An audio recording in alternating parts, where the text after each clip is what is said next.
አንድ ፎቶኮፒ ሁለት ኮምፒውተር ገዝተን ነው ስራ የጀመርነው ከዛ ስራ ተነስተን መኪና መነገድ ምግቦችን ማስመጣት ስራው ሰፋ አደገን ቅዳሜና እሁድ ረፍት የለንም የበዓል ቀን እንገባለን ሰራተኛ ይገባም እኛ እንገባለን ይታወቃል በቃ ያቁናል እሱ እቤት አለቃ እቤት ባሌ ነው ስራ ቦታ አለቃዬ ነው ህይወት እንዴት ቀጥለች እንግዲህ በገንዘቡም ከመጣ ስራውም ጥሩ ከሆነ የበለጠ ፍቅር ያደገ እየጨመረ ይሄዳል ይባላል እንግዲህ ስለዚህ እናንተ ጋር ምንድነው የተፈጠረው አልታደሉ እነሱም አልታደሉ እኔ ምድለቢስ ነኝ ከኔ ወለድ አልነበረባቸው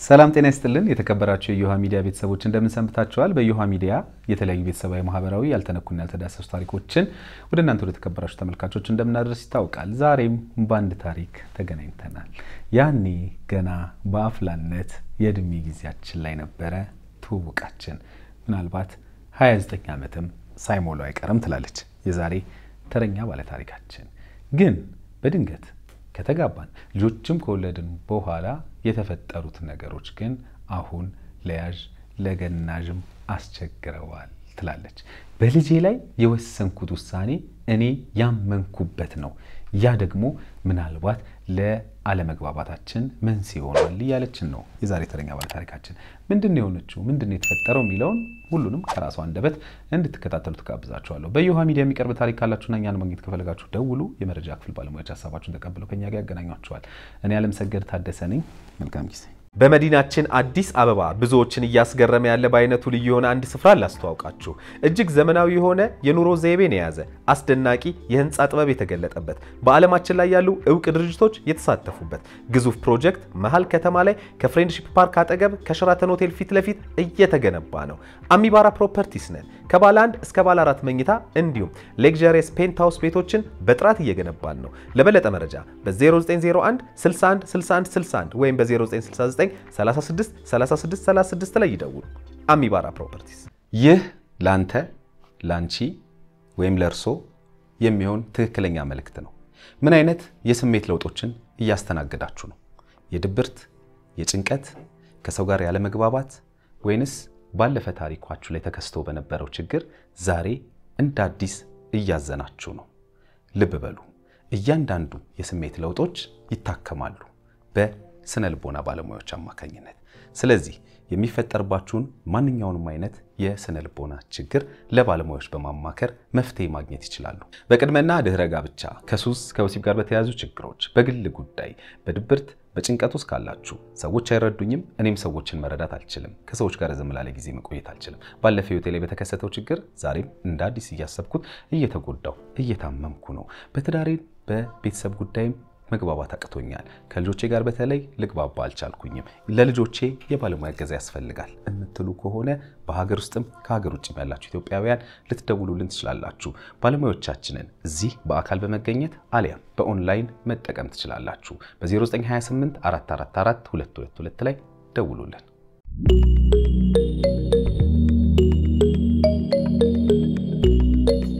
እንኳን ደህና መጣሽ እንኳን ደህና ቆየኝ እናመሰግናለን በቅድሚያ ስለመጣሽ ታሪክሽን ምናልባት እንግዲህ ሰው የሚማርበት እኔ መፍትሄ ይፈልጋለሁ ብለሽ ነው የመጣሽውና በቅድሚያ በተመልካቾች ስም አመሰግንሻለሁ እኔም አመሰግናለሁ ይሄን እድል ስላገኘው በጣም ነው ማመሰግነው እሺ በትውውቅ እንጀምር እስኪ ለኔም ለተመልካቾችም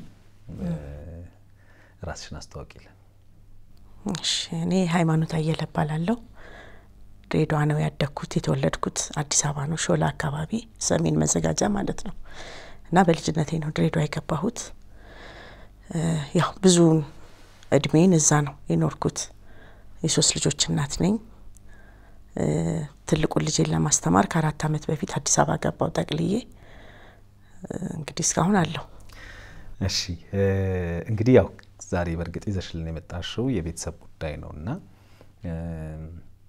እንደው በደንብ ለኔም ለተመልካቾችም ግን ሃይማኖት ማናት የሚለውን ያው ተወለድሽ አደግሽ ሄድኳልሽና እንደው ትንሽ ስለ ወጣትነት ያው ወደ ትዳሪዎቱም ረዘም ያለ ጊዜ ነው ኦልሞስት ወደ 28 ዓመት አካባቢ የሚጠጋ 29 ዓመት ታሪክ ነው የምትነግሪኝና ቀላል አይደለምና እንዴት ነበረ ትውውቃችሁ እሱን እስቲ በዝርዝር ንገሪኝ እሺ እንግዲህ ትውውቃችን ከምን ይጀምራል ድሬዳዋ በ1989 የአማተር አርቲስቶች ስልጠና ነበርና ያንን ስልጠና ጨርሰን ተመርቀን ስራ ውስጥ ከገባን በኋላ አንድ ጓደኛችን ሞተ ከመሃል ፈይሰል አብደላ ይባላል ድሬዳዋ አማተር እንትኖች ያውቁታል ሁሉም እነ ሾንዙ መላኩ ትልልቅ የዛን ጊዜ ነበሩ ጎበዝ አርቲስቶች የነበሩበት ነውና እነ ማአላፍ ካወክ ጌታቸው ዮናስ ጌታቸው ከነሱ ቀጥሎ ያለን ባቾች ነን ከትምርት ቤት ተለቅመን እና የዛን ጊዜ የሱ ዝክረ መታሰቢያ ሲታሰብ ሲዘጋጅ ተገናኘን ድሬዳዋ አርቲስት ነበር አርቲስት ለመሆን እኔ ያው አርቲስት ሆንኩ ነው የሚባለው ብቻ አልዘለቅኩበትምና ያ ስልጠና እንዳለቀ እኛ ስራ እየሰራን ልጁ ሞተ ፈይሰል አብደላ ማለት ነው እና በጣም ብዙ አስተዋጽኦ አድርጓል የዚህ የባህልና የእንትኑ ላይ የአርቱ ላይ የሱን ዝክረ መታሰቢያ እንትን ስንል 3 ከበባቶች ነበርን አንድ ላይ ሁሉም ያዘጋጅ ተብሎ በአጋጣሚ የልጆች አባት ጋር ተዋወቀን ማለት ነው ያጋጣሚን ያገናኘን እሱም ምንድነው እንደናንተው ቲያትር ምናምን ውስጥ ነው እሱ ሃይ ስኩል እያለ ነው ያልደረስኩበትም ይጽፍ ነበር በመጽሐፍ ግጥሞችን ተውኔቶችን በማዘጋጀት ያኔ በጣም ትልቅ እንቅስቃሴ ነበር ድሬዳዋ ላይና በዛ ውስጥ ይታወቃል ግን እኛ አብረን የተገናኘ ነው በዚህ አጋጣሚ ነውና እሱ ከዚህ ከንቱን ወጥቶ እየተማረ ነበር የነበረው ማለት ነው አረም ዩኒቨርሲቲ ማር ነበር እና በዚህ አጋጣሚ ነው እኛን ጆይን ያደረገን እኛ እዛው ቆይተናል ትንሽ ጊዜ ከዛ በኋላ ያው ይሄ አጋጣሚ ያገናኘን እኔ ደግሞ በቃ ከልቤ ነው ነገሮችን ሲሪየስ ነኝ ኃላፊነት ይሰጠኛል እንዳቀሜ ስለዚህ በቃ ሁለታችንን አቀናጅተው ጉዳዮችን ማስፈጸም ሾው በሚዘረጋበት ጊዜ ዛን ጊዜ ፊልም የለም የሆነ ፖስተርም ባነር የሚባል ነገር የለምና እንደዛ አይነት ነገሮችን ማሰራት ይሄድን በየቢሮ ነገሮችን ማመቻቸት የሁለታችን ስራ ሆነ ሞር ተቀራረብን ማለት ነው ጊዜው ደግሞ ፋሽኑ የመጽሐፍ ነበር እና እንግዲህ ያው እንደ አርት ውስጥ እንደመሆናችንም ለፍቅር ነው የምንሰራው ማንበብ አለ መጽሐፎችን ስንዋዋስ አብረን ስንውል አብረን ስንሄድ ስንመጣ መቀራረቡ መጣ ማለት ነው ከዛ በጓደኝነት 3 አመት ከዛ በኋላ እሱ ጨርሶ ባንክ ገባ አንድ ቤት ደግሞ 3 አመት ኖርን 6 አመት ማለት ነው ከዛ መጨረሻ ላይ ቀለበት አድርገን ተለያየን እሱ ወደ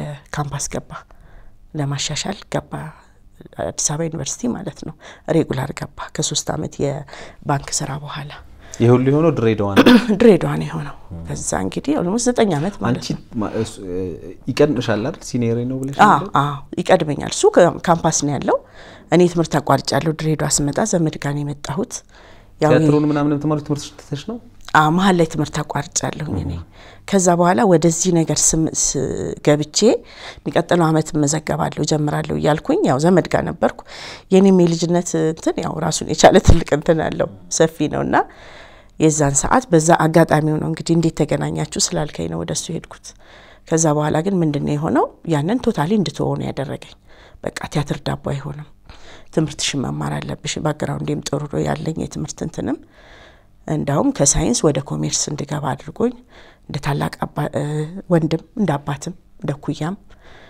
ከዛ በቃ እኔ ዛን ሰዓት ድጋፍ ፈልግ ነበር ሰው የለኝም ልጅነቱም አለመብሰሉም አለ ከዛ በኋላ እኔም ትምርቴን ቀጠልኩኝ ይሄ ድራማ ቲያትር የሚባል ነገር በቃ ቀረ እሱም ከተመረቀ በኋላ ባንክ ተቀጠረ 3 አመት ሰርቶ እንግዲህ በአድቫንስ ስታንዲንግ ነው የሚባለው በዛ ነው የገባው ከዛ በኋላ እኔም እየተማርኩኝ ነው ውጤት አልመጣም ማትሪክ አልመጣልኝም ማስተበላሸ ድጋሚ ወስጄ ኤክስቴንሽን መማር ጀመርኩ እሱም ሲማር እኔም እዚህ እየተማርኩ ነው ግን ምንድነው ያው ቤት አለን አሁን ህጋዊ አድርገናል ቀለበት አድርገን የተለያየ ነው ከሶስት ምንድነው ቀለበት አድርገን ተለያየን ማለት እሱ ወደ ሬጉላር መጣ ወደ አዲስ አበባ ዩኒቨርሲቲ ገባ እኔ ብቻዬን እየኖርኩ ነው ልጆች አልተወለዱ እዛ በፍቅር አብራችሁ ነው ቀለበት አድርጋችሁ እንግዲህ ከ1989 ጀምሮ ለፎቶን ብታዩት ስቃለኛ ማን መስልምና ከዛ ጊዜ ጀምሮ ነው እንግዲህ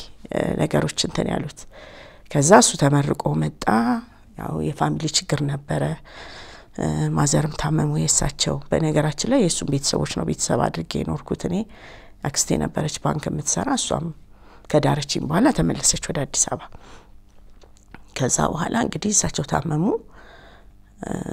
እሳቸውን አስታመን ተመረቀ መጣ ወደ አዲስ አበባ እዚህ መጥቶ ያው ባንክ አልተመለሰም እንደገና ዩኒቨርሲቲ ማስተማር ጀመረ ከስንት አመት ነው እንግዲህ ከ9 አመት በኋላ ዳጊ ተወለደ ማለት ነው የመጀመሪያ ልጃችን ዳጊ ነው ከ89 ከመጀመሪያው ከግንኙነታችሁ ከ9 አመት በኋላ ማለት ነው አዎ ከ9 እሱ ለትምህርት ወደ አዲስ አበባ መጣልሽ አንቺ ዛን ሰዓት እዛ ነበርሽ እዛ ነበርኩኝ ድሬዳዋ ነበር ምን ያህል ጊዜ ትምህርት ላይ ቆየ ተገናኛ አይ እንዴት እመላለሳለሁ እሱም ይመጣል እኔም አዲስ አበባ ዩኒቨርሲቲ ጓደኞቹ ያቁኛል በጣም ደስ የሚል ጊዜ ነው ያ ጊዜ ያው አንዳንድ ጊዜ ናፍቀሃል ያ ጊዜ ያደግ ጊዜ ትላለህና በደንብ አሁን ስራ ላይ የሚያሉ ብዙዎቹ ያቆኛል እኔ ምክንያቱም ሄዳለሁ እሱ ለበዓል ይመጣል መነፋፈቁ ሲኖር ደግሞ ሄዳለሁ ትንሽ ጊዜ ቆይቼ መለሳለሁና ምንድነው አሁን ደግሞ ሞር ምን ሆኗል 3 አመት አብረን መቆየታችን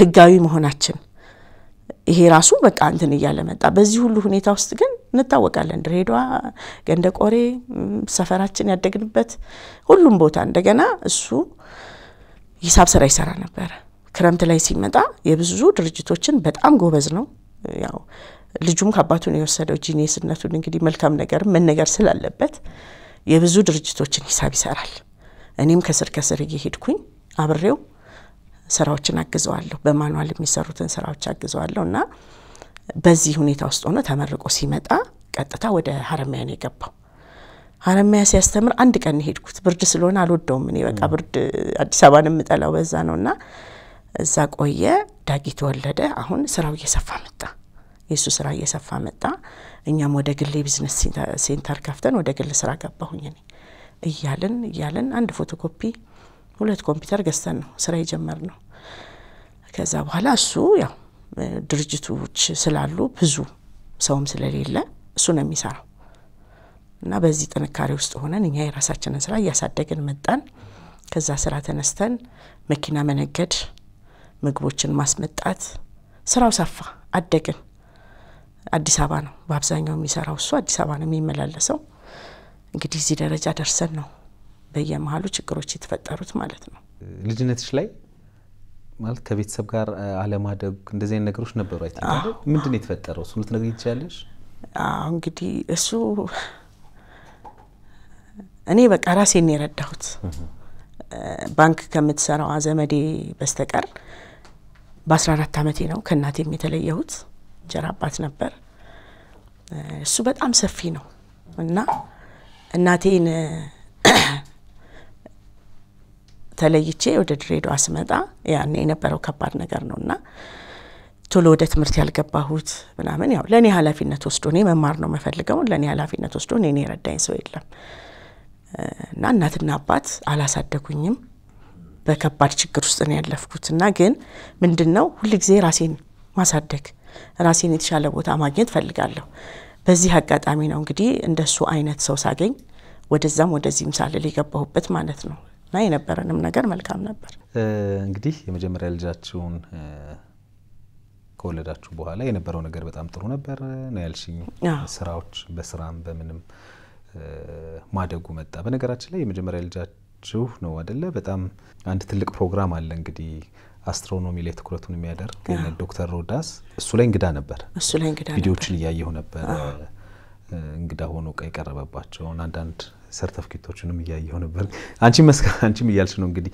ይሄ ጂኒየስነቱን ከአባቱ ነው የወረሰው ይያልሽ ነበርና ከዛ በኋላ ምን ተፈጠረ እንግዲህ ከመጀመሪያ ልጃችሁ በኋላ ህይወት እንዴት ቀጠለች እንግዲህ በገንዘቡም ከመጣ ስራውም ጥሩ ከሆነ የበለጠ ፍቅር እያደገ እየጨመረ ይሄዳል ይባላል እንግዲህ ስለዚህ እናንተ ጋር ምንድነው የተፈጠረው እኛ ጋር እንግዲህ እኔ አሁን በውል አላቀውም አንዳንድ ጊዜ ዘመ ብለው ወደ ኋላ ተመለሳለህና ሁለተኛ ልጃችንን ስንወልድ ነው መቃቃሩ የመጣው ሁለተኛ ልጄን ሳረክስ ዱዱን በጣም ነው የምወደው እንግዲህ እናት ታዳላለች ከተባለ አሁን ሰው የሚያቀው ዳጊን ነው ምናምን ሁሉንም ወዳቸዋለሁና የሱ ይለያል በጣም ከባድ ነበር ፈተናው እና ምንድነው ስራ ማን ሊሰራ ነው እርግዝናው ከመጣ በኋላ እኔና እሱ መግባባት አልቻለም ከባድ ችግር ተፈጠረ እኔ ደግሞ እንደዚህ አይነት ነገር ይገጥመኛል ብዬ አላሰብኩም ምክንያቱም ዘመድም ወገንም እኔ ስለሌለኝ በደንብ አሉ ሰው ከሰው ነው የሚፈጠረው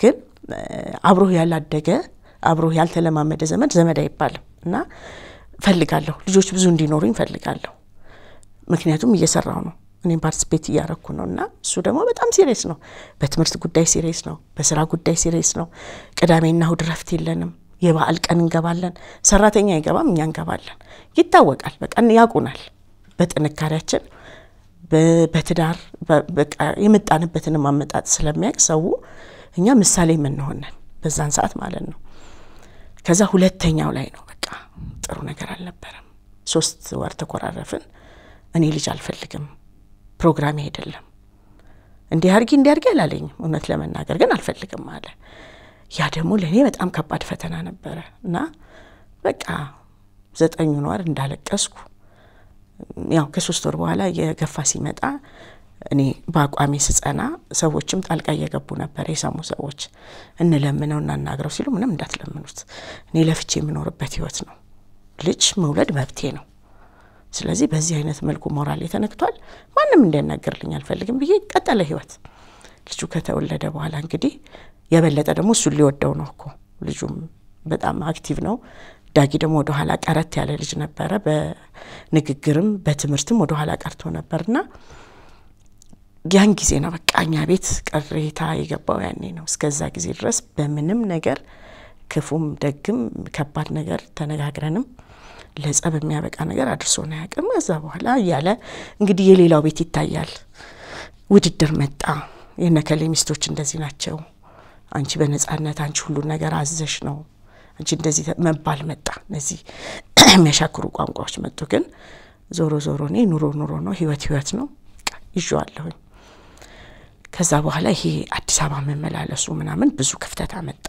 በስራም በምንም የራሴ ስራ እንግዲህ የራሴ የሚባለው ከዚራ ያለው ቢዝነስ ሴንተር ነው ስቴሽነሪ ነው አክሰሰሪ ነው አደገ ዲቪ በአመት አንድ ጊዜ ሲመጣ በሰልፍ ነው ሰውኛ ቤት የሚሞላው በጣም ብዙ ሰው ስም ዝርዝር ይለጠፋል ከልቤ ነው የምሰራው በአንድ ኮምፒውተር ስራ ሲጀምር የመጀመሪያ ስራዬ ስለሆነ ወደዋለሁና ሰውም የሚያቀኝ አሁን በዲቪ ነው በቃ ሃይሚጋ ዲቪ ከተሞላ ይወጣል ምናምን በቃ ደስ ይላል ያለው ነገር የተሰጠኝ ቫልዩ ትልቅ ነውና ከልቤ ስለምሰራው በታማኝነት እነሱ ሳያዩ ሶፍት ኮፒ አስቀምጬ ምንድነው ኮፒ ይደረግና ወረቀት ሶርታው ተደርጎ ደረሳችሁ ተብሎ ማብሰር ምናምን እኔ እንደ ሆቢ ነው ያስኩት ያንን ነገርና ያማለ የሱ ደግሞ ያደገ ድርጅት አለ ከሂሳብ ስራ ወደ ትልቅ አስመጭነት ደርሷል አንደኛው ድርጅት ያለው ገንደቆሬ ነው የኔ ቢሮ ያለው ከዚራ ነው ብራንቾችም ከፍተን ነበር ድሬዳዋ ዩኒቨርሲቲ በቃ በደንብ ነው ስራ የምንሰራው ጥሩ ነው የነበረው ነገርና እሱ እቤት ባሌ ነው ስራ ቦታ አለቃዬ ነው ግን በቃ ንፋስ ገባ ነገሮች እየተበለሻሹ መጡ በፊት ሃይሚና ማክሬ የሚለው ነገር እየቀዘቀዘ እንግዲህ እንዳልኩ ከሌሎች ሰዎች ጋር ብዙ እንትን ማለት ሲጀመር ይመስለኛል ምንድነው ማለት ይሄን ነገር ያመጣው እንግዲህ ቅሬታው ዘጋ ነው እሱ ምንድነው እኔ መማር ፈልግ ነበር እኔ ብዙ በዚህ መያዝ አልፈልግም ድሬዳዋ መቅረት አልፈልግም ስለዚህ ልጅ አልፈልግም ነው እንግዲህ የጸቡ መነሻኛ ቤት ንፋስ እንዴት ገባ በሚለው ነው እሱን ያነሳን እሱንም ተወጣ ነው እኮ መማር ትችላለህ እኔም ሰርቼ ነው ቁጭ ብዬ አይደለም በእያንዳንዱ ነገር ውስጥ አለሁበት እኔ እሱ በሌለበት ቦታ ግንባታም ሲኖር አባቱ በእያሉ በህይወት ቆርጠው የሰጡን ቦታ አለ እዛ ላይ ቤት ተሰርቷል ግራውንድ ፕላስ 1 ድርጅቱ አለ እሱ በሌለበት የጉምሩክ ጉዳዮች ማንኛውንም ነገር ተከታትዬ ከሰራተኞች ጋር የመጋዘኑ ስራ ሁሉንም ነገር ገብቼ ሰራለሁኝ እኔ ግን በቃ ይሄ ክፍተቱ በዛ እሱ ሲሄድ አዲስ አበባ ይቆያል ሌላም ሀገር ይሄዳል በጣም ነው ትራቭል የሚያደርገው ስቲል እና እነዚህ ነገሮች እኛ መሃል በእንፈጠሩ መራራቅን ፈጠሩ ስለዚህ ልጆቹን ማሳደጉ ሌሎቹንም ነገር ኢቭን ልጅ 2 ጊዜ ሆስፒታል ገብቶ ሲወጣ እሱ ሀገር ውስጥ የለም ይሄ ነገር እየከበደኝ መጣኔ ስለዚህ አብረን እንሁን የሚል ጥያቄ ማንሳት ጀመርኩኝ ከምን አንፃር ለምን አነሳሽ ይሄንን ምክንያቱም ቀድመሽ ተስማምታችሁ አይደል በስራው ተስማምታችሁ የተጀመራችሁት ሁለታችሁ እንደውም ችግር የለውም መማርም ምንም ማድረግም ትችላለህ እኔ በስራ ሲያገስኩ ነው የሚል ነገርም ብየው ነበር ብለሽኛል ስለዚህ የምታቂው ቦታ ከሆነ የሚሄደው የምታቂው ቦታ ከሆነ ትራቭል የሚያደርገው ይሄ ጥያቄሽ ለምን መጣ ለጋራ ነገራችሁ ከሆነ ይሄን ጥያቄ ለምን አመጣሽ ይሄ ጥያቄ ለምን መጣ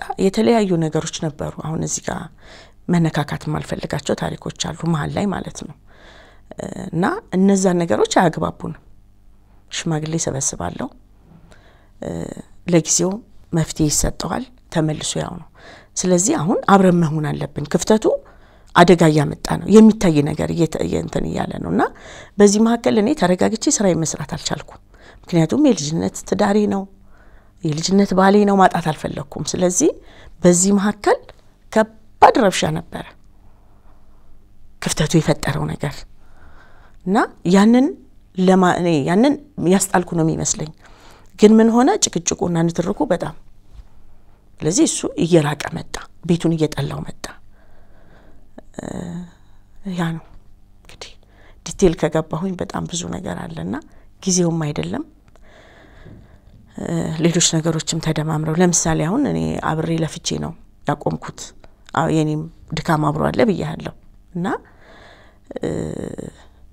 እኔ እንደ ልቤ ምን ተደረገ ምን ተሰራ አዲስ አበባ ስላሉ መጋዘኖች አዲስ አበባ ስላለው ስራ አላቅም እንዳቅም አይደረግም ለቫኬሽን እንኳን ከሄድኩኝ መስሪያ ቤት አካባቢ እንድደርስ አይፈለግም ግን ብዙም እንትን አይለኝም እኔ በቃ ትዳሬ ማዳን አለብኝ ነው ፍርሃት ነበረብኝ የሚታዩ ምልክቶች ነበሩ ከዛ በኋላ ግን ያው መጨረሻ ላይ የሚያረጋግጥልኝ ነገር መጣ ያ ሁለተኛ ልጅ ስወልድ በዛ ደስተኛ አልነበረም እንግዲህ በዋናነት የመጀመሪያው የአለመግባባታችን መንስኤ ብለሽ የምታስብ ይመስለኛልና የመጀመሪያው በቃ ትልቁ ብዬ ልጁ ከተወለደ በኋላ ግን እንደዚህ ሊወደው አልሽኝ ቅድም አይደል እሺ ሁለተኛ ልጅ ከወለዳችሁ በኋላ እንግዲህ አለመግባባቱ እየከረረ ሄደ ነው ትልቁ ፖይንትሽ አገኘው ማረጋገጫ ነው በዚህ ሁሉ ግጭት በዚህ ሁሉ አለመግባባት ውስጥ ነው ሶስተኛ ልጅ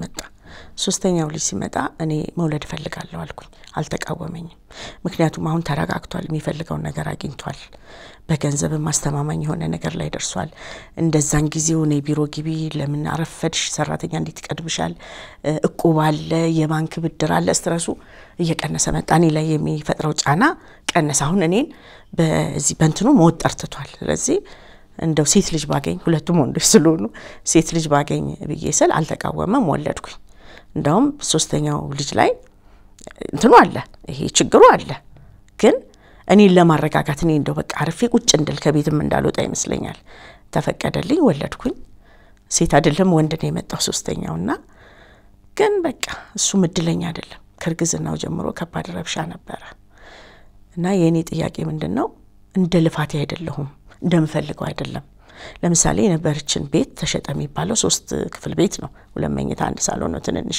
ዋናው ቤት ይሰራል ተብሎና እሱም ቤት አልተሰራም አንተ ወደ ውጭ ወደዛኛው አድልታል እና እኔ ውስጤ መተማመን የለም የማያቸውም ነገሮች ጥሩ አይደሉም ነፃነቱም የለኝም እንደሚስት መብት የለኝም የጋራ አካውንት የለንም አሁን ጥያቄ እየጠየቁ መጣው በፊት ምንም አይመስለኝም ወዴት ነው ይሄድ ያለው ይሄ ነገር መሃል ላይ እኔ ትዳሬ ባጣስ ሌላ ችግር ቢፈጠርስ የሚለው ስጋት እኔን ሰላም ነሳኝ ከዛ የሆነ ነገር ሳገኝ ሽማግሌ ነው መሰበስበው ኦሬዲ አሉ በቃ ስታብሊሽ የተደረጉ ሽማግሌዎች አሉ ሁሉ ጊዜ የሚገቡ ግን ሽማግሌ መፍትሄ አላመጣም ሽማግሌ በጣም ብዙ ጊዜ እንጠራለን ብለሻል ማለት ብዙ ጊዜ አትግባቡ ማለት ነው ብዙ ጊዜ አለ ሰው እስቲ አሁን የመጀመሪያው እኮ ነገር አሁን ስትነግሪኝ የነበረው ይሄ ከተውቃችሁ ጊዜ ጀምሮ ያ 89 ጀምሮ የነበሩት ነገሮች ሲታዩ ያምራሉ ሲነገሩ አይደል የነበራችሁ ያ ወጣትነቱ ምኑም እንዳለ ሆኖ ማለት ነው ሶ ከዛ በኋላ ደግሞ በስራ ማደጉ ሲመጣ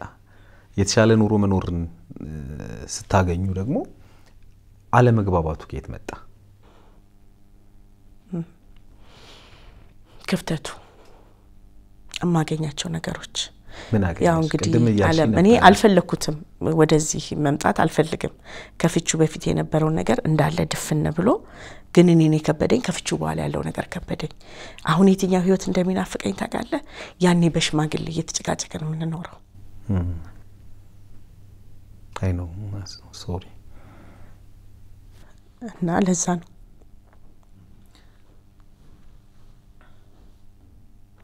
ከዛ በቃ አቃተን አልተቻለም ምን አገኘሽ ማለት ለፍቺ የሚያደርስ ነገር እስኪ ንገሪ እኔ ወይ ምናልባት እኔም ተመልካቾችም እንድንረዳው ትዳር ቀላል አይደለም አይደል ያን ያህል አመት ዋጋ የከፈላችሁበት ነገር ለፍቺ ሲታሰብ መቼም ይሁን አንድ አሳማኝ ነገርን ማግኘት መቻል አለብን ተብሎ ይታሰባል ነው ሶ ምንድነው ላንቺ አሳማኙ ነገር ወደ ፍቺ ሄዳችሁበት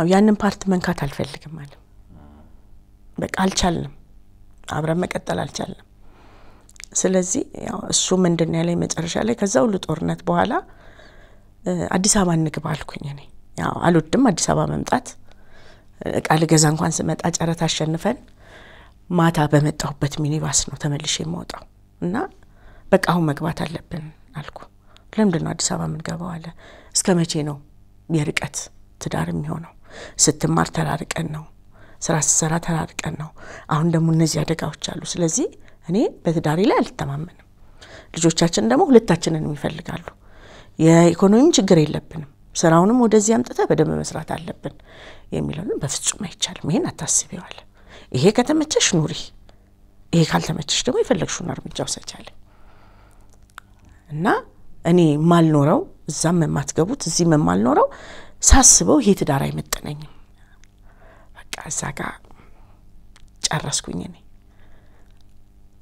አቆምኩኝ ሁሉንም ነገር ወሰንኩ ቆረጥኩኝ በቃ ፍቺ ይፈልጋለሁ ስለው እሺ ፍቺ በሁለት መንገድ በስምምነት ከፈለግሽ በስምምነት የምሰጥሽን ተቀበለሽ አይ በሌላ ሄዳለሁ ብለሽ ካልሽ ያው መንገዱ በእኔ ስም ምንም የምታገኘው ነገር የለም እሺ አቃለሁ በእያንዳንዱ ጸባችን ነገን የተሻለ ለማድረግ ነው የሚሞክረው በእያንዳንዱ ጸብ ግን ሴታፕ እየተሰራ እኔ ጠያቂ እንዳልሆን የሚደረግበት ስራዎች እንደነበሩ ከተፋታም በኋላ ነው ያወቅኩት ተቀበልኩኝ ምክንያቱም የውሸት ከመኖር ሁሉ ጊዜ ያለቀሱ ከመኖር ሁሉ አቢዩዝ እየተደረጉ አለመፈለግ እየተነገረኝ ከመኖር መፋታት ይሻላል አልኩ በቃ ልጆቹም ትንሽ ነፍስ አውቀዋል በቃ አሉ ለምንድነው ለምታለቅሹ አብሮን እየኖር አይደለም ስለዚህ ወስኛለሁ ልጆቹ ሁለቱ ያው ትንሹ ትንሽ ነው እሺ አልኩኝ ይሄ ሲሆን እንግዲህ ዳጊ 5ኛ ክፍል ነው መሰለኝ 5ኛ ክፍል ነበር ከዛ በኋላ በቃ ቁጫልን ተነጋገርን 30 ደቂቃ አልወሰደብንም ተስማማን ይሄ እናረጋለው አንቺ ደግሞ ይሄን ግዴታ ትወጫለሽ ኢቭን ከተፋታን በኋላ ድርጅት ውስጥ ያለኝ ፓርቲሲፔሽን እንዲቀጥል እንዲቆጣጣር እንድሰራ በቃ ወንድምና እህት ሆነን እሱ ሲደክመው እኔ ላግዘው እኔ ቢደክመኝ ቢቸገረኝ ብታመም እሱ ወንድም ሆኖ ላሳለፍነው መልካም ጊዜያቶች ተብሎ በመልካም እንተናለን ግን እንደ ስምምነት ፍቺ አላለቀም 7 ወር ተጓተተ ምክንያቱም ምን ለነገርኩሽ ሽማግሌዎች ገብተዋል ሽማግሌዎቹ ሲገቡ ደግሞ እኔ ምንድነው መደረግ የፈለገው መቀጣጫ ነው ማድረግ የተፈለገው ምክንያቱም ሁሉም ቤተሰብ አለ አንዷም ነገ ተነስታ እኔ በጥሩ ሁኔታ ተፋትቼ ከተካፈልኩ አስተማማኝ ነገር ካለኝ ያቺኛም ሴት ተነስታ ፍቺ ልትጠይቅ ነው ስለዚህ እዛ ጋር በደንብ ጥሩ ሴታፕ ተሰራ ኢቭን 13 አመት የሰራሁበት አልፋ የሚባለው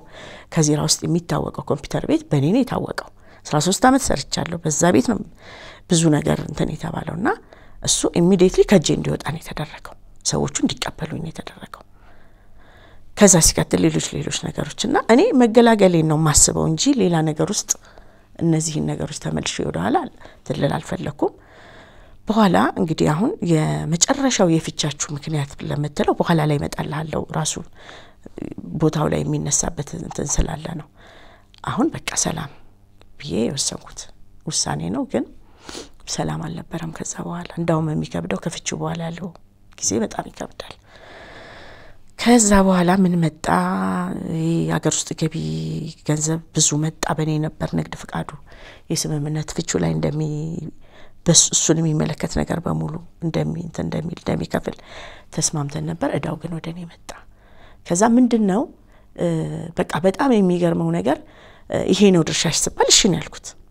የተሰጠኝም አማውንት ትንሽ ነው እንትኑን አሳያለሁ ወይም በኋላ ወረቀቱ የፍቹ እንትን ላይ ከዛ ቀለብም ምንድነው የተደረገው ካርታው ተያዘና የዛች 3 ክፍል ቤት ካርታ ተያዘና ድርድር ተያዘ።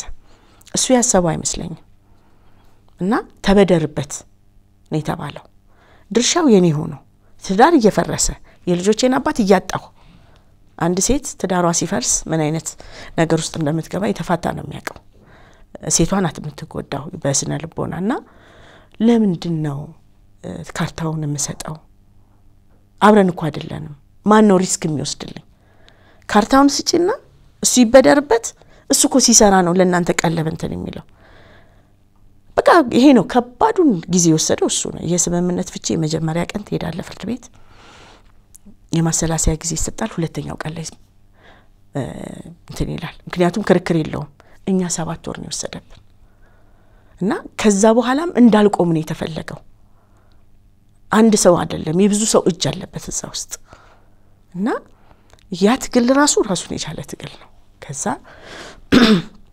መጨረሻ ላይ ያው ካርታውን አስለቀቀን። እዳ አለበት ተብሎ የውሸት ሰነድ ቀረበ። እሱንም ያው ጠንካራ ጠበቃ ነበረች፣ ሴት ነበረች ጠበቃዬ። አለቀ፣ ተገላገልን። በመሃል የኛ 80 ሳይቀደድ ፋና ቲቪ ላይ ከሮቤል ከባምላክ ኢንስትራክተሩ ልጅ ጋር አይተዋል መሰለኝ ቪዲዮ ከሱ ጋር ቀረቡ። ያን ጊዜ በቃ ኃይለኛው ጦርነት ተከፈተ። ቀለብ አልሰጥም ምናምን እኔ በማልፈልገው መንገድ ይሄን እንግዲህ የሞግዚትነት ስራው የሞግዚትነት ድርሻው መብቱ ለኔ ነው የተሰጠው። እሱንም ቁጭ ብለን ተነጋግረን አንቺ ትሻለሽ እናት ነሽ ጥሩ እናት እንደሆንሽ አውቃለሁ ባስተዳደግም ተብዬ ነው የተሰጠኝ። ከዛ በኋላ ይሄ ነገር መጣ።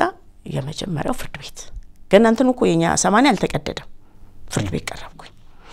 ሴት ነበር ዳኛችን የነበረችው ያፋታችን እንትን ማለት የኛ የፍቺ የያዘችው ታየ። ምንድነው ልጁ የሚሰራው ሲታይ ያኔ በወቅቱ ደግሞ በቃ ሁለቱ ህፃናት ተብለው በጣም ይወራበት ጊዜ ነው። የአይምሮ የምጡቅ አይምሮ ባለቤቶች ተብሎ ምንድነው ይሄ እኮ ችግር የለውም በቃ ተስማሙ ብላ ሸኘች። ቀጠለ ደግሞ ሮዳስ ሲያቀርብ እዛ ጋር ቀለብ ተቋረጠ። ማለት ልጄ ለምን ይቀርባል በቲቪ መታየት የለበትም ነው። አሁን ሰዎች ምንድነው ችግሩ ብለው ሲሉት በባህላዊ ለሚያምኑ ሰዎች ለነሱ የሚመች መልስ ነው የሚመልሰው። ለተማሩ ሰዎች ደግሞ ለነሱ የተለያየ መልስ ነው የሚሰጠው። እኔ ደግሞ በውስጥ ይነገረኛል ልጄ ልትታይበት ነው፣ ድሮም መታየት ትፈልጊያለሽ፣ ድሮም ካሜራ ትወጃለሽ። ያው የዛን ጊዜ እንግዲህ የአርት እንትን ውስጥ ስለነበርኩኝ እንደዚህ ይበቃ የሚያበሳጩ ተስፋ የሚያስቆርጡ ነገሮች። ልጁ ሲቀርብ አንቺም ቀርበሻል? እንትን ላይ ቀርቤያለሁ። ያው ፋና ላይ ቀርቤያለሁ፣ ኢቲቪ ላይም ቀርቤያለሁ። ሮዳስ ያቀርበው ግን ይሄ ጦርነት ስለነበረ ዶክተር ሮዳስ ይቅርታ እንግዲህ እንደ ቤተሰብ ስለምንቀራረብ ነው ከሱ ጋርና ሲያቀርበው ግን ባክሽን ወይዘሮ ሃይማኖት እሱን ከጨረሰ በኋላ 2 ሰዓት ነው ኢንተርቪው ነይ ቁጭ በይ ሲለኝ በፍጹም ነው ያልኩት። የኔ መቅረብ ነገሩን ያባብሳል ብዬ አልቀረልኝም። እና በዚህ ግን እንደው ምናልባት አሁን እዚህ ጋር ተመልካቾችም ለሁለት ሊከፈሉ ይችላሉ ያስባሉ አይደል? ልጆች የምናሳድግበት የየራሳችን መርህ አለን። ወላጅ የሁሉም ወላጅ የልጆች አስተዳደግ ዘዴ አንድ አይደለም አይደለ? አንዳንድ ወላጅ ልጁን ቁጥብ አድርጎ ድብቅ አድርጎ ማሳደግ ይፈልጋል። አንዳንድ ወላጅ ደግሞ ለቆ ማሳደግ ሊፈልግ ይችላል። ገብቶሻል አይደል? ለምሳሌ አሁን እኔ ጥቂት የማይባል ሰው የሱን ሐሳብ ይደግፋል ብዬ አስባለሁ። ለምን ሚዲያ ላይ ልጄ ለምን ይወጣል ሊል ይችላል ማንንም ሰው። በቃ ዕውቀቱም ካለው ምንም ካለ ያንን ማዳበር ቤት ውስጥ ማገዝ የሚያስፈልገው ነገር ማቅረብ ማሟላት ልጁ የመጨረሻ ግቡ ላይ ሲደርስ ያኔ በራሱ ሰዓት በሚዲያ መውጣት ካለበት በዋቴቨር በምንም ሊሆን ይችላል ብሎ የሚያስብ ሰው ሊኖር ይችላል። እኔ ይክፋት አለው ብዬ ስለማላስብ ነው። አንዳንድ ሰው ደግሞ አይ ምን ችግር አለው ልጅ ታዋቂ ቢሆን ልጆቻቸውን ካልድሚያቸው ሚዲያ ላይ የሚያወጡ ልጆች አሉ። ለዛውም የሚያወጡ ወላጆች አሉ። ለዛውም ተገቢ ባልሆነ መልኩ ለምሳሌ አሁን የናንተ አሁን ልጅሽ የቀረበበት እንትንን አይቼዋለሁ። ይሄ ከትምህርት ከእውቀት ጋር በተያያዘ ነው የቀረበው። ይሄ ክፋትም አለው ብዬ አላስብም። እንዳልኩሽ ግን ለአንድ ወላጅ ደግሞ ለምን ልጄን እኔ በየሚዲያው አወጣዋለሁ ብሎ አንድ ወላጅ ቢያስብም ክፋት አለው ብዬ አላስብም። አንቺም በሱም በኩል ትክክል ትሆን ትችላላችሁ። አንዳንድ ህፃናቶችን ግን እናያለን አይደል አሁን በማህበራዊ ሚዲያ ላይ አላስፈላጊ ነገሮችን ከእድሜያቸው የማይጠበቅ ስድቦችን ወይ የሆኑ ሙዚቃዎችን ወይ የሆኑ ነገሮችን እያደረጉ እናያለን እና እንደዛ ሳይሆን ይሄ ተቃራኒ ነው። የናንተ ልጅ የቀረበበት መንገድ ተቃራኒ ነውና ይሄንን ነገር እናንተ ለምን ሁለታችሁ ቁጭ ብላችሁ አንቺም ይቅረብ ያልሽበትን ነገር ማቅረብ እንደው ኢቭን መጀመሪያ ራሱ እውነት ለመናገር መናገርስም ማስፈቀዳል መንገር አልነበረብሽም ወይ ለአባታቸው?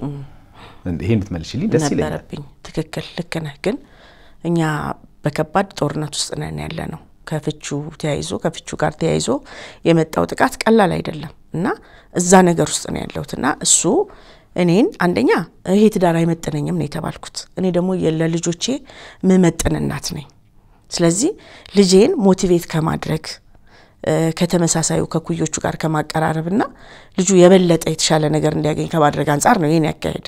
እሱ ደግሞ እንደ አባት ይሄን ነገር ሲከላከል ጠበቃ ነው የሚደውልልኝ። ደውሎ ሀይሚ ይፈልግሻለሁ ስለ ልጃችን ጉዳይ ቁጭ ብለን እናውራ አይለኝም። ቢሞት ፍለፊት አግኝቶኝ ማውራት አይፈልግም እሱ። ከዛ ጠበቃው ምንድነው ያለኝ ቀለብ ከሚቀጥለው ወር ጀምሮ ይቋረጣል አለ። ለምን ምንድነው ክፋቱ? ይሄ ችግር ካለ እኔም ጠበቃ አለኝ አንተም ጠበቃ ነህ ሌሎች ሰዎች ይጨመሩና ቁጭ ብለን እናውራ አልኩኝ። እሺ ተባለ። ተነሳ። ድሬዳዋ ነበር የዛን ቀን ተነስቶ ሄደ ሳያነጋግረን። ስለዚህ እኔ አባታቸውን መከልከል አልፈልግም። አባት ያስፈልጋል አይደለ? አባት በጉብዝናው ብቻ አይደለም በስንፍናውም በድክመቱም በህመሙም ያስፈልጋል። ስለዚህ አባታቸውን ከፍቺ በኋላ የነበረን ቅርርብ መከባበር ያለበት ስለ ልጆቻችን በነጻነት የምናወራበት እኔም እሱም የምናመጣው ነገር ለልጆቻችን እንዲጠቅም ፈልጋለሁ። እሱ ግን እንደዚህ አይነቱን ግንኙነት አይፈልገውም ነበር። በሰው ነው ኢቭን የሚደወለው ደውሎ እኔ አባት ነኝ አይደለም የሚለው የድሬዳዋ አርቲስት ነኝ የሚል ግለሰብ ነው። ድሬዳዋ ታዋቂ አርቲስት ነኝ የሚል ግለሰብ ስም መጥራት ስለማልፈልግ ነው ደውሎ ያለአባቱ ፍቃድ ነው ያቀረባችሁት ብሎ ሚዲያዎቹን እየደወለ የሚናገረው አንድ ግለሰብ ነበርና ተገናኝተን እናውራ ስል እኔ በተፈጥሮዬ መራር ነው እንትኔ በቃ እውነትን ይዤ ነው መነጋገር የምፈልገው። እውነት እስካለኝ ድረስ የትኛውንም ነገር መመለስ እችላለሁ። ግን ሁሌ ልክ ነኝ አይደለም ላጠፋ እችላለሁ። ያ ነገር ደግሞ በአግባቡ ሊነገረኝ ይገባልና እኔና እሱ ያለንበት ምን ብዬ ልንገርህ በቃ ጥሩ አልነበረም ሁኔታው። ስለዚህ ሞግዚት ነኝ እናት ነኝ አምኜበታለሁ። ይሄን ልጅ ወደ ሚዲያ ማምጣቱ ጥፋት የለውም ብዬ ነው የመጀመሪያው ከሆነ በኋላ ሁለተኛው ማስቆም ይችል ነበር። ግን በምንድነው የምንቀጣው? 8000 ብር ነበር የተመደበልን። አቅም የሚፈቅደው 8000 ብር ነው። ኢቭን እንትኗ ዳኛዋ ምንድነው የርሶ ገቢ ብላ ጠይቃ ነበር። አልፈለኩትም። ከብዙ ጭቅጭቅ በኋላ ስለሆነ የተወሰነው ወደ ኋላ መመለስ አልፈለኩምና እሷም ትቋረጣለች። የትምህርት ቤት ክፍያም ይቋረጣል። ቀርቦ ሰው ይዞ እንነጋገር ማለት ልምዱ የለውም እሱ አይፈልግም። ስለዚህ እኔ አምኜበታለሁ። ልጄን ማበረታታት አለብኝ። የልጄን ጉብዝና አምኛለሁኝ። እኔ እንደገና ልጁ 4 አመት እስከሚሆነው ድረስ በደንብ ቃላቶችን አስተካክቶ አላወራም። ቶሎ አልፈታም። ታናሹ ነው የቀደመውና እዛ ጋም በማያቸው ነገሮች ጭንቀት ውስጥ ነበርኩኝ እኔ። ትምህርት ቤትም ሲሄድ የነበረው ትግል ስለማይኖር እሱ ከኛ ጋር አይኖርም ነገር ያለው እንደ አባት ጊዜ ሰጥቶ ኖሮ እስቲ ይሄንን ነገር ላግዝሽ የለም እሱ በሚሰጠው ነገር በገንዘብ ብቻ ልጅ የሚያድግም ይመስለው ሰው ስለሆነ የመጣው በኋላ ላይ የመጣው ነገር ይሄ ነው እና ምክንያቴ ይሄ ነበር። ከዛ ወደ ኋላ አልተመለስኩም። በሁለታችሁም በኩል አሳማኝ ነገር ነው የሚታየኝ ሁለት ለመናገር። ለዛ ነው ቁጭ ብትሉና ብትነጋገሩ በጥሩ ሁኔታ ተፈቱት ነበር ብዬ የማስበው። በዚህ ሁሉ ነገር ውስጥ ደግሞ ምን አለ መሰለህ እንግዲህ ዳጊን ብታናገረው ይነግርሃል ዲስከሬጅ ያደርገው ነበር። አውርቻለሁ በቀደም ያወራ ካንቺ ጋር ሆኖ ያወራው ነበር። በነገራችን ላይ እንኳን ደስ አለሽ 12ኛ ክፍል ውጤት አምጥቷል። ቆንጆ ነው። ጥሩ ነው። ነገ ደግሞ እንግዲህ ይሄ ልጅ አሁን 18 አመት ስለሞላው እሱ ራሱን ችሎ መናገር የሚችል ሰው ነው። በነገራችን ላይ አይደል አሁን 18 አመቱ አይደል 19 እኔ ባላንስ በነገራችን ላይ ያው አሁን ልንገርሽ ያው ያን ያልነገርኩሽም ፊት ለፊት ሁለታችሁም እያወራችሁ ነበር እኔም ባለፈው አንቺም ዳጊምና ባላንስ አድርጎ ነው የሚያወራው ትክክለኛ ማለት ይሄ ከተጽኖ ውጪ እንደሆነ የሆነ ያየሁበት ነገር አለ ቢኮዝ አንቺ ያልሽው የሆነ ወሬ ያወራሽልኝና አስተካከለሽ ነው አለሽ ነው እንደዚህ ነው የሆነው እንደዚህ ነው የሆነው አለሽና ያን ኖቲስ አድርጌያለሁ በጣም በነገራችን ላይ ገለልተኛ ነው ጥሩ ነው ትልቁ ነገር በፍቺ አንድ ይጎዳል ተብሎ የሚታሰቡት አካል ልጆች ናቸው ባልና ሚስት ሲፋቱ በዛ መሃል በዛ ፍሪክሽን ውስጥ በዛ ግጭት በዛ ለመግባባት ውስጥ ልጆች ናቸው ዋጋ ሲከፍሉ ብዙ ጊዜ የምናየውና ለዛ ነው ሁሌ ምን ተጠንቀቁ ባካችሁ ከፍቺ በኋላ ጥሩ ሪሌሽንሺፕ ቢኖር ብለን የምናስበውም ከዛ ትክክል እና ምን መሰለ አሁን እኔ ከፍቺ በኋላ ያለው ነገር ዲዛይን አድርጌዋለሁ ምክንያቱም ልጆች ያድጋሉ እኮ እኔ እግዚአብሔር ይመስገን በትምህርት ቤትም ድሬዳዋም በነበርንበት በጉርብትናም ልጆቼ በዲሲፕሊን ያደጉት እግዚአብሔርም ስለረዳኝ የኔ ጉብዝና አይደለም እሱ እና እሱም ስለሌለ አብዛኛውን ልጆቹን እኔ ባመንኩበት አቅጣጫ ነው እንትን ያልኳቸው እዛ ላይ ኢንተርፌር አያደርግም እሱ በቃ በልጅ አስተዳደግ እሷ ጎበዝናት ነው የሚለው ግን ምንድነው እያደጉ ሲመጡ ፍላጎታቸው እየጨመረ ሲመጣ ስለ ልጆች መወሰን ለምሳሌ አሁን ዳጊ እዚህ የመጣው የተሻለ ትምህርት ለማግኘት ቀጥሎ ደግሞ የውጭ እድል ለማግኘት እንዲሰፋ ነው እዚህ ጋር ከደረስን በኋላ እንዲረዳን ስንጠይቀው አረዳ ነው ከዛ ልጁንም አንተና እናትህ ናችሁ የምታወሩት ምናምን ይለዋል እንጂ አይደግፈው እና አሁን በቀደምለት እኔ ነገሮችን እንዴት ነው ግልጽልጽ ማድረግ አልፈለኩኝም እና ላንተ ስነግረ አይ ያው እንደዚህ ስል አይደለም እንዲህ ነው የተባለው ብሎ አስረገጠና እኔንም ማስተካከለ ከመጣሽ እውነታው መናገር አለብሽ ነው መፍትሄ የሚያመጣ ከሆነ አይነት ነገር ነው የሱም ነገር እያደጉ ይመጣሉ እያደጉ ሲመጡ አባታቸው ያስፈልገናል ለኔም ያስፈልገኛል ለኔም ያስፈልገኝ ለምንድነው ማስፈራሪያም ይሆናል አባት እኮ አይደል እንዴ አባት የሚከፍተው እኔ በነገራችን ላይ በአባት አለመፈለግን በወላጅ አባት አለመፈለግን እኔ በደንብ አድርጌ አስተናግጫለሁ ከባድ ነው እና እነሱ ያንን እንዳያስተናግዱ ነው ትግሌ ስለዚህ እኔ እሱን አቅርቤው እንዲህ ነው እንዲህ አድርግልን እንደዚህ በላቸው ዛሬ እንዲህ አይነት ችግር አለ ቢሮ ልካቸዋለሁ አናግራቸው ስል ያቺን ፓርቲ ሸሻታል ለምን ክፍተቱን ያቀዋል እንዲጠሉት አይፈልግም በሱ በኩል ያለው ነገር በቃ ጫናው ወደኔ ነው መጣላትም ካለብኝ ወደኔ ተጠግቶ እሱ ግን ያቺን እዛች ጋር ያለችው ነገር አድርጎ ልጆቼን አግኝቻለሁ ከልጆቼ ጋር ወያለሁ ዛሬ እንደዚህ ሲምፕል ነገር እኔ ግን ከዛ በላይ ነው የሚያስፈልገኝ እና የባህሪ ለውጥ አለ እንደ ድሮ ዋብዬ ባይኔ በግንባሬ ተቆጥቼ ለምን ብለ ይጠይቁኛል አሁን አሳምኚ ምክንያትሽ ምንድነው ይሉኛል ስለዚህ ይሄንን አንዳንድ ጊዜ እንደ ብቸኛነት ይከብዳል እና እኔ የልጅነት ባሌ ነው ትምህርትን ስራን በደንብ ዋጋ እንድሰጠው ያደረገኝ ነው ብዙ ጥሩ ነገር አለ አይደለ ግን አልሆነም አልተስማማንም የመረጠው መንገድ ሄደ እኔ ደግሞ ልጆቼ መርጬ ቀረው ስለዚህ በዚህ በእያንዳንዱ ነገር እንትን በመልበት ሰዓት የሚሰጠኝ ትርጉም ሌላ ነው ስለዚህ አንዳንድ ጊዜ ማማከሩ የሚቀርና በራሴ ሁሉ ነገር ማድረግ ጀምራለሁ ማለት ነው ይሄን ይመስላል ሁለቱ ልጆች ስንት አመታቸው ነው 17 እና 19 የመጀመሪያው 19 ነው ሁለተኛው አብነር ዳዊት 17 አመቱን ደፈነ 18 ይዟል አሁን 11ኛ ክፍል ነው ኦኬ ሶስተኛው ማህተመ ይባላል እሱ 5ኛ ክፍል ነው እንግዲህ ከሶስት ልጆች በኋላ ነው መለየቱም እንዳልኩ 7 ወርም የፈጀው መለየት የሽምግልናው ጉዳይ ተቋጨሽ ተለያያችሁ በየፊናችሁ መኖር ጀመራችሁ አይደለም ሶ ምን ተፈጠረ ወደዚህ ያመጣኝ ጉዳይ ምንድነው ከፍቹ በኋላ ያለው አለመግባባት በጣም እየሰፋ ስለነበረ ይሄ ለማብሸቅ ለመበቀል የሚደረግ ነገር ስለነበረ እኔ ካለብኝ ጫና ጋር ያ በጣም ከባድ ነው አሁን የዳጊው ቅና ምን አመጣ መጥፎ ይሁን ጥሩ ይሁን እግዚአብሔር ነው የሚያውቀው አይደለ ኢንተርናሽናል ስኩል እዚህ የነጻ ዕድል እንስጠው ብለው ጠየቁ ያንን ነገር ወደሱ ሄጄ ባናገረው እሱ በፍጹም እንደማይቀበለው አውቃለሁ ማሳወቅ ነው የኔ ስራ ድርሻ ምክንያቱም እዛ ጋር ደርሻለሁ ልጁ 9ኛ ክፍል ደረሰ ከ6ኛ ክፍል ጀምሮ ነው ሚዲያ ላይ ያቀርብ የነበረው ስራዎቹንና እዚህ ደግሞ ሚዲያ ላይ መቅረብ ብቻ አይደለም ዳጊ ያገኘው ዕውቀት ምንድነው ኢቭን መንግስት ዕውቅና የሰጠው ዶክተር ሮዳስ እና ዶክተር ጌትነትን ሌሎችንም ኢትዮጵያን ስፔስ ሳይንስ ሶሳይቲ እዛ ያሉትን አባላት እነዚህ ሁሉ እውቅና የተሰጣቸው እነ ሮቤል እነ ዳጊ እነ ዲሜጥሮስ እነ ሙሳ የሚባሉ ልጆች ከወጡ በኋላ ነው። አሁን ምንድነው በመንግስት ደረጃ አንድ ተቋም እውቅና ሰጣቸው። ከዛ በኋላ ልጆቹ ኤስኬሲ የሚባል ስፔስ ኪድስ የሚባል እንትን ተቋም ተቋቋመና ሰመር ካምፓስ እየገቡ የበለጠ እንትናቸውን እንዲያጎለብቱ ተደረገ። እዚህ 4 ኪሎ መስካይ ዞና ፊት ለፊት ነበር እንትናቸው። አሁን ሌላ እዛ ሙዚየም ገብተዋል መሰለኝና እነዚህ ሁሉ እንትኖችን ሲሳተፍ ይዤ መላለሳለሁ። አባትየው ስለማይደግፈው እናንተ የምትሉት ዕውቀት እኔን አያሳመነኝም እንደ ተማራ አባት ከሱ የሚጠበቀው ነገር ያረጋ አይደለም። እኔ ግን በዛ ሁሉ ጥረት ውስጥ ነበርኩኝ። ለምን ልጄ የሚፈልገው ደረጃ ለማድረስ ማለት ነው። ከዛ በኋላ ይሄ ነገር መጣ። ግድ ነው አዲስ አበባ መግባት። እንግዲህ ሽማግሌ ላኩኝ። አንደኛው ሽማግሌ እኔ ሀረማያ ዩኒቨርሲቲ ማኔጅመንት እንግዲህ ቅርብ ጊዜ ነው እኔ የተማርኩት። ዳጊ ነው ዲፕሎማ ላይ ቆምሽ ማኔጅመንት ተማሪ አስጠናቸዋለሁኝ። ሳይንስ አይገባኝም። እኔ ሳይንስ ድሮም አልወድም።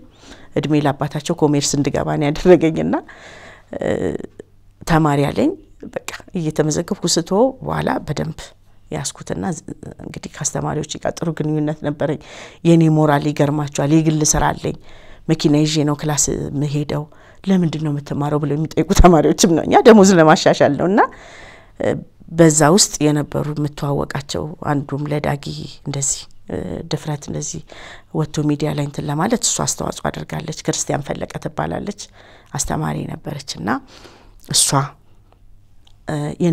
የነበረባቸው ሰዎች ሆነው ጠሩት። ልጅህ እንደዚህ አይነት እድል አምጥቷል፣ እንደዚህ አይነት እድል አግኝቷል እና ሊማር ነው አዲስ አበባ ሲባል እነሱ ጋር በጣም ደስ ነው ያለው። በቃ እሷ ለፋች ያላትን ገንዘቧን ለልጁ ነው በቃ ለሱ ይዛ ወደ ላይ ስትል በጣም ደስ ይላል። እኔ በጣም ደስ ብሎኛል። ግን ላስብበት አለ። እንግዲህ ክላስ ሊጀመር ነው። አስቡበት። ወደ ኋላ ነው የምንመለሰው፣ ወዴት ነው የምንሄደው? ከዛ በቃ ይሄ ጥሩ ነገር ነው ተብሎ እነሱም በቃ ጥሩ ነው ደስ ብሎታል። መጥፎ ነገር በዚህ መሃል እኛ እንነጋገርም። ምክንያቱም ታብሌት ላይ የተላከላቸው ፎቶ ልጆቹን ረብሿቸው ከባድ ክፍተት ተፈጥሯል የዛን ሰዓት። እዛ በኋላ በቃ ጥሩ ነገር ነው ምንም አታስ መግለጽ አልፈልግም ስላልሽ ነው ስለ ታብሌት እሱ ቦታው ላይ ሲደርስ እንትን ላለው ብዬ ነውና በዚህ እንትን ያው ክፍተቱ ተፈጥሯል የዛን ወቅት ላይ ማለት ነው። 2014 ነው ክላስ እዚህ ጀመረው። እዛ በኋላ ሲነገረው ላስብበት አለ። እኛም ደስ አለን። በኋላ ግን ትምህርት ቤት ደውሎ ያለኔ ፍቃድ ነው ትምህርት ቤቱ ስኮላር የሰጠው ብሎ ዛጋ ሌላ ችግር ተፈጠረ። ከዛ በቃ እኔ በጣም ተናደድኩ፣ በጣም ተረበሽኩኝ። ይሄን ነገር መጋፈጥ አለብኝ አልኩኝ። እዛ እነሱ ደወሉና ተለያይታችኋል? አዎ ተለያይተናል። የዳግማዊ አባት ነኝ ብሎ እንደዚህ እንትን ብሏልና እንዳውም ካስፈለገ ከፍላለሁ ብሏል። $8000 ነበር የሚከፈለው በአመት። አራ አይከፍልም። ቅድስት ሬዛ እንኳን ሲማሩ 1000 ብር ነበር የዛን ጊዜ ለአንድ ተማሪ ምን ከፍለው። እሱን የ9 ወር ክፍያ ፍርድ ቤት እኔ እንደገና ከና አስቤዛው ከስሼ ነው የቅርብ ጊዜ ነው ብዬ የክስ እንትኖቹን ፋይሎቹን ላኩኝ። የሞግዚትነት ወረቀቴን አያይዤ ላኩኝ ትምህርት ቤት። አይ ጥሩ እንደዚህ አይነት እናትና አባት የተለያየባቸው ልጆች ብዙ ጊዜ ስለሚገጥሙን ሞግዚት ለሆነው ነው መብት የሚሰጠው። አታስቢ እናንተ ስኮላር አልጠየቃችሁም፣ እኛ ነን ስኮላር የሰጠነው ለልጁ ይገባዋል፣ ጎበዝ ልጅ ነው፣ ይቀጥላል፣ አታስቢ። ስምምነት ሲኖራችሁ ውክልና ሲሰጩ ነው መጥቶ ማናገር የሚቻለው ተባለ። ከዛ በመሃል አንድ ጊዜ ለመጨረሻ ጊዜ ብዬ ደወልኩ በድፍረት። ያው ከባድ ረብሻ ውስጥ ነን ያለነው ብዬሃለሁ። ልጁን ለማገዝ እንደዛ አይነት ተስፋ ከሰጠ በኋላ አልተገኘም። እዛ ዳዊት እንግዲህ ያለው ነከሌ ቤት ነው፣ ቤተሰቡ ብዙ ነው፣ አይመችም፣ እነሱ በቀንነት ነው እንይዝልሻለን ያሉኝ። ልጁ ደግሞ እንግዲህ የመጀመሪያ ልጅ በነበረን የኑሮ ደረጃ በደንብ አድርገን አቀማጥለን ያዝነውና ምግብም አይመቸውም፣ እኔን ማጣትም አይፈልግም ወንድሞቹን። ስለዚህ አሁን እዛ ጋር ኮምፕሌን መጣ ከትምህርት ቤት። ምግብ እየበላ አይደለም፣ ሳህኑን መልሶ ይወስዳል፣ እንቅልፍ እየተኛ አይደለም፣ ሲመጣ አቴንድ አያረግም ክላስ የሚባለው ነገር። እኔ ድሬዳዋ ነኝ፣ እሱ አዲስ አበባ ነው ያለው፣ ደስተኛ አይደለም። እዛ ጭንቀት ውስጥ ስገባ ያበጠ ይፈንዳ ብዬ ደወልኩለት። ዳጊን ይዘህ ልታስተምርልኝ ትችላለህ ወይ አልኩት። ይሄ የኔን ህይወት ለመረበሽ በራስሽ ፕሮግራም በራስሽ አቀደሽ ያመጣሽው ነገር ነው። ሰው ተወጩ እኔ ነፃነት ፈልጋለሁ። ስለዚህ ይሄን ኃላፊነት ሰው በምርጫው ነው ሁሉ ነገር የሚቀበለው። ተወጩ ተባልኩኝ። በቃ እሺ አልኩና ቆምኩት። እሱ አልቀጠልኩኝም። በኋላ እንግዲህ በዚህ አይነት ሁኔታ ነገሮች እየተባባሱ መጡ። ዳጊ ጥሩ ሁኔታ ላይ አይደለም ያለው። መድረስ አለብኝ ልጄ ላይ ኢቭን ያችን 2014 መጨረስ አልቻልኩም። ያለኝ ነገር እጄ ላይ ያለውን ነገር ወደ ገንዘብ ቀይሮ መሄድ ነው። ሄድኩኝ። ልጆቼን ሰበሰብኩና ትምህርት ቤትም ግማሽ ላይ ነው ተባበሩኝ። መጣን። ቤት ሸጬ መጣልሽበት ነው? ቤት ሸጬ መጣው። ከዛ በኋላ እዛችሁ ጦር ኃይሎች ስለሆነ ለባው ያለው ጦር ኃይሎች ነው። እዛው አቅራቢያ መጀመሪያ ለባዊን እንትን ነው የገባ ነው። ለቡ ነበር የገባ ነው ራቀ። ከዛ በኋላ እዛው ሆነን ስራዬም እኔ መፈልገውን ስራ በቃ ያዋጣኛል እድሉን ባገኝ ነፃነቱ ቢኖረኝ መስራት መፈልገው የምግብ ቤት ስራ ነው። ምግብ ቤት ከፈትኩ። ትንሽ እንደሚኒ ማርት ነገር አደረኩኝ። መኖሪያውም ስራውንም አንድ ላይ ልጆቼንም ለመቀበልም ለመሸኘትም ብዬ እኔ በራሴ ሴታፕ ሰራው። በገባን በ11ኛው ወር የፍርድ ቤት መጥሪያ መጣል። 11 ወር የት ናችሁ ተብለው አልተጠየቁም ልጆቹ። አስቤዛ ሲፈልግ ይገባል ሲፈልግ ይቀራል።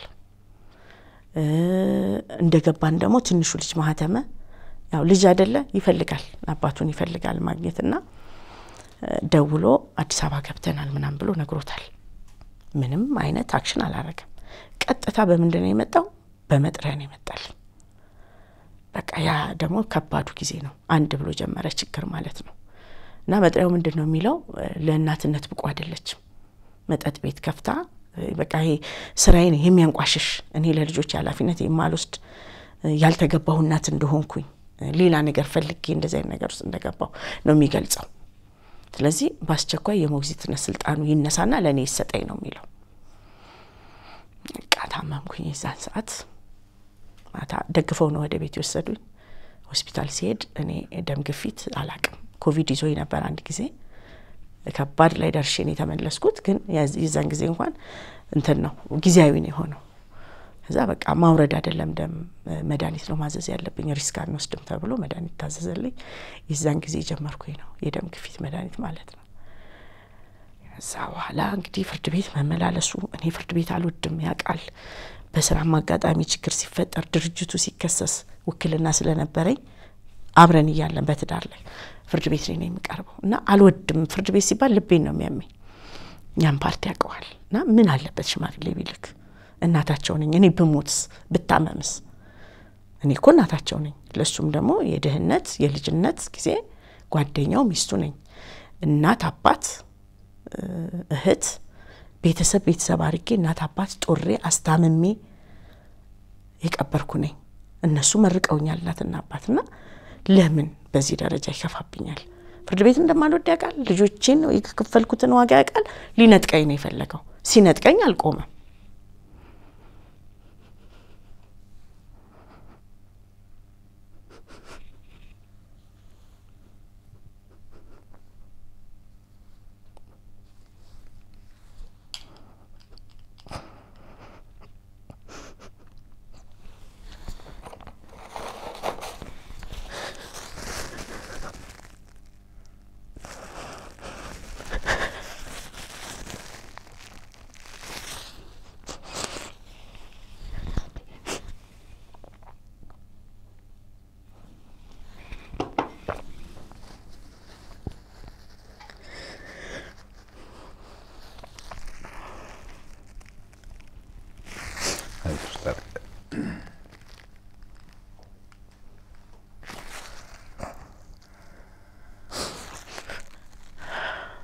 ብዙ ጊዜ ታመቀ ሐሳብሽን ነው እየገለጽሻለሽው ለዛ ነው።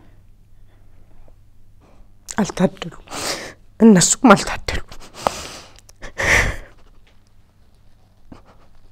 እኔ ምድለቢስ ነኝ። ከኔ መወለድ አልነበረባቸው።